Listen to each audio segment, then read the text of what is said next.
In today's video, I'm going to teach you how to change the country associated with your Shopify store, a crucial step if you're relocating your business or expanding your market reach.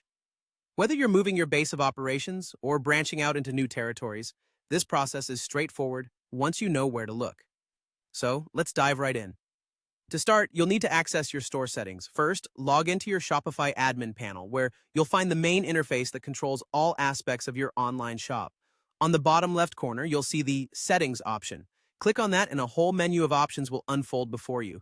This is your gateway to customizing everything from payments to shipping. Next up, we're diving into updating the store details.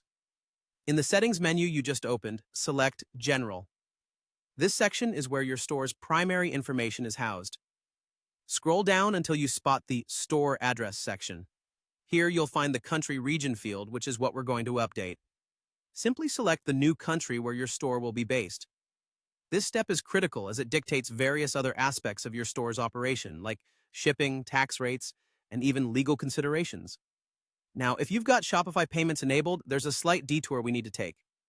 You may need to deactivate it temporarily before proceeding with the country change. Go back to Settings and this time click on Payments. Here, click on Manage, which will lead you to the option to deactivate Shopify payments. Make sure you do this before you move on. Don't worry, you can re-enable it once the country change is complete, ensuring a smooth transition without affecting your payment processes. Once you've adjusted the store details, it's time to update your shipping and tax settings to reflect your new base country. Head back into Settings and select Shipping and Delivery. This is where you'll modify your shipping rates and zones according to the requirements of the new country. Accurate shipping configurations ensure your customers won't encounter unexpected surprises during purchase. Then navigate over to Taxes within the settings to adjust your tax rates. Remember, different countries have different tax requirements, so it's crucial to get this right to remain compliant and avoid any legal issues down the line. Lastly, it's important to consider communication. If the change in your store's country might affect your existing customers, perhaps because of new shipping zones, delivery times, or product availability, it's wise to inform them.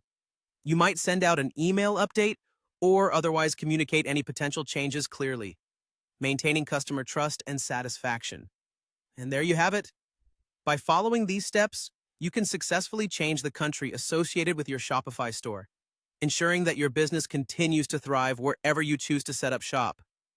Thanks for watching, and if you have any questions, feel free to leave them in the comments below.